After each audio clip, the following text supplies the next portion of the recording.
সকলে কেমন আছো? আশা করি ভালো আছো, কিন্তু আমি ভালো নেই। তাই তো আজ মঙ্গলবার আবারও সকাল সকাল বেরিয়ে পড়লাম হসপিটালের উদ্দেশ্যে। হাই, আমি সিঙ্গেল মাদার মৌসুমি। আমার নতুন একটা ভিডিওতে সকলকে অনেক অনেক স্বাগত জানাই।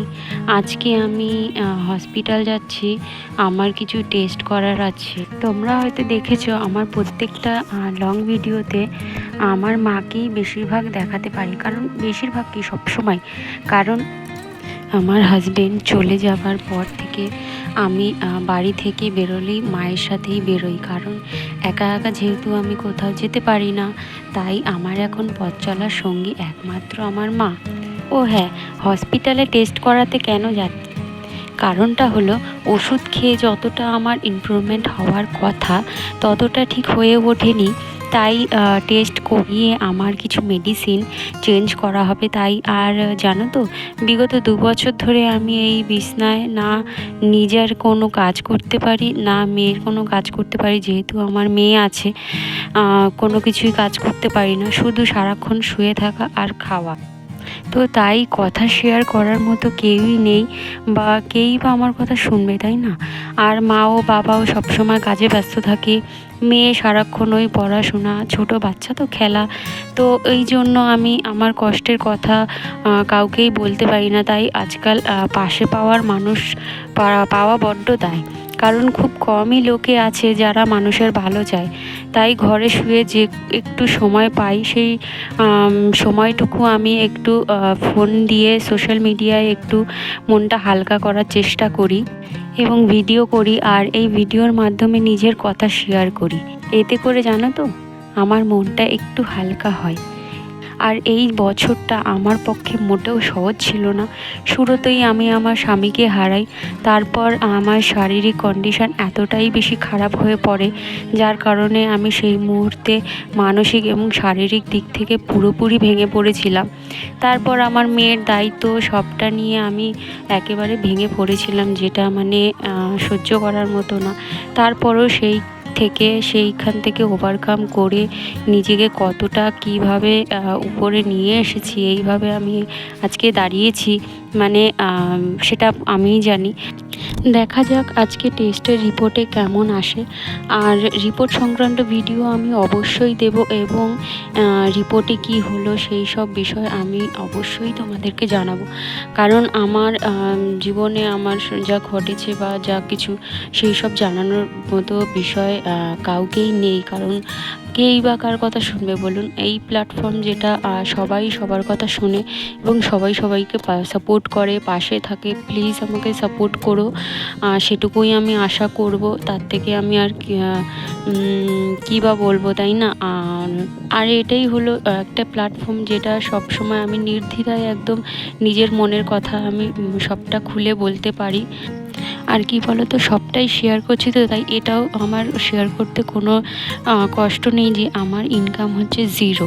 কারণ কি, আমি ফোন সারাক্ষণ ঘরে শুয়ে থাকি, ফোন ঘাঁটি, আমার কোনো ইনকাম নেই। আমাদের ইনকাম অফ সোর্স হচ্ছে গিয়ে, আগে ছিল আমার স্বামী, তাও খুবই কম। আর এখন তো পুরো ফুল সাপোর্ট করছে আমার মা এবং আমার বাবা।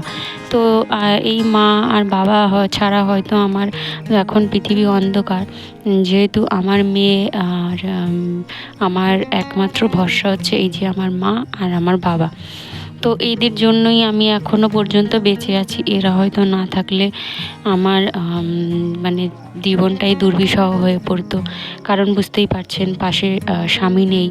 তারপরে আর্থিক সাহায্য করার মতনও শ্বশুরবাড়ির লোকেরা কেউ এগিয়ে আসে না, তারা খোঁজ খবর নেয় না। আমার একটা বাচ্চা আছে, সেই বাচ্চাটারও কোনো খোঁজ খবর নেয় না। তো যার কারণে দেখি একটু প্ল্যাটফর্মে ভিডিও শেয়ার করে যদি কিছু সাপোর্ট পাওয়া যায়, তো ওই জন্য আরও আমি মনের কথাও শেয়ার করার জন্য একমাত্র এই প্ল্যাটফর্মটাকে বেছে নিয়েছি। কারণ হচ্ছে গিয়ে মনের কষ্টটা হচ্ছে সবথেকে বড় বেশি কষ্ট, যা আমি অনেকটা বেশি পার করে এসেছি, আর খানিকটা আমি তোমাদের সাথে ভাগ করে নিতে চাই। তো আমার ব্লাড টেস্ট করা তো কমপ্লিট হয়ে গেছে। এখানে আমি বসে রয়েছি ইসিজি টেস্ট করার জন্য, এবং ইসিজি টেস্টটা অবশ্যই দরকার, এবং ইসিজি টেস্টটা করে তারপরে আমরা বেরোবো। ইসিজি টেস্টটা আমার হয়ে গেছে, দুপুরের পর হতে চললো। এতটা আজকে রোদ্দুর, জানেন তো ঠান্ডাটাও আজকে অনেকই কম, যেহেতু এতটাই রোদ উঠেছে যে ঠান্ডাটা আজকে অনেক কম লাগছে, তাই শরীরটাও একটু কম খারাপ আমার। এবার আমি আর মা এখানে বসে আছি, একটু রোদ পোয়াচ্ছি, দিয়ে একটু পর উঠে তারপরে বাড়ির দিকে উদ্দেশ্যে রওনা হব। তো এবার এখান থেকে আমরা হাঁটতে হাঁটতে যাচ্ছি। এটা হচ্ছে গিয়ে মেন বিল্ডিং, যেখানে সকলে ডাক্তার দেখাতে আসে।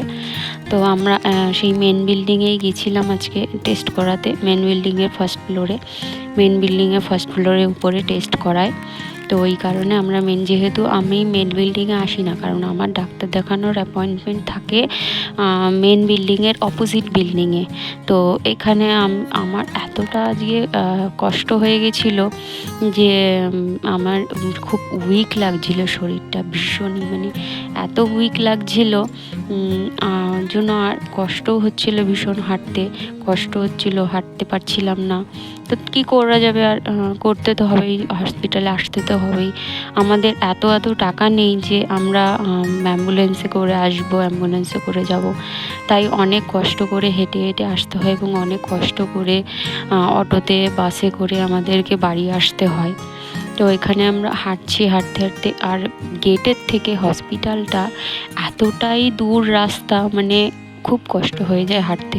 আর আমার হাঁটতে স্পাইনাল কর্ডে খুবই প্রবলেম হয়, তাই আস্তে আস্তে হাঁটতে হয়, খুবই কম আস্তে আস্তে হেঁটে হেঁটে হেঁটে হেঁটে আমরা যাই। আর এত জল তৃষ্ণা পেয়ে গেছিলো, এতটাই কষ্ট হচ্ছিল, আর এতটা রোদ্দুর ছিল, আবার ঠিকই ছিল, কিন্তু এর মাঝখানেও যে হাঁটছিলাম, হাঁটতেও তো কষ্ট হয়, স্পাইনাল কর্ডের সমস্যা, যেহেতু আমার কোমরের সমস্যা, পিঠে পুরো শিরদাঁড়া সমস্যা, তো সেহেতু আমার এখানে কষ্ট হলেও কি করব, তাই কিছুটা কষ্ট নিরাময় করার জন্য পেটে একটু আখের রস অর্ডার করেছিলাম। তাই আমি আর মা দুজনে মিলে একটু আখের রস খেয়ে নিলাম। খেয়ে নিয়ে এবার আমরা অটোতে উঠবো। অটোতে উঠে এবার বাড়ির উদ্দেশ্যে যাব। তো আখের রসটা খুবই মিষ্টি ছিল, খুবই ভালো ছিল, খেয়েও একটু ভালো লাগছিলো।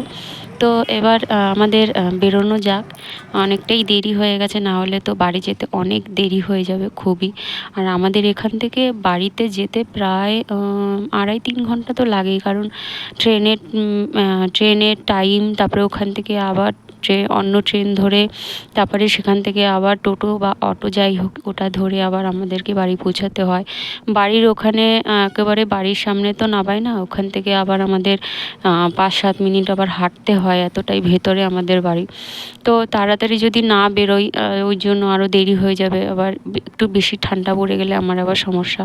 ঠান্ডায় কারণ আমি বাড়ির থেকে ঘর থেকে বেরোই না, মারাত্মক সমস্যা হয়।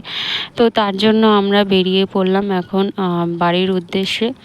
এই দেখুন একটা গাছ দেখলাম, ফুলটা রাস্তার পাশ থেকে এত সুন্দর লাগলো যে ওই জন্য ভিডিও করতে করতে গেলাম, যে কি করব, ভিডিও করে আপনাদের সাথে শেয়ার করব। এটা হচ্ছে গিয়ে কল্যাণী স্টেশনের সামনে, এতটা সুন্দর করে, যে সামনের পুরো গেটটা দেখুন কত সুন্দর লাগছে, নতুন করে রিনোগ্রেশন করিয়েছে। আর আমার তো এখানে 2 বছর ধরে আসি, আমি কোনোদিনও আজ পর্যন্ত এই স্টেশনের ভিডিও দিইনি। তো আজকে মনে হলো যে ভিডিও শেয়ার করব, একটু কিছু কথা আপনাদের সাথে শেয়ার করব, গল্প করব। তো তার জন্য আমি এই ভিডিওটা করলাম। ভিডিও করতে অনেক কষ্ট হয়, আমি কারণ রাত একেইতে ঠিক করে হাঁটতে পারি না, আর হাঁটতে খুবই কষ্ট হয়।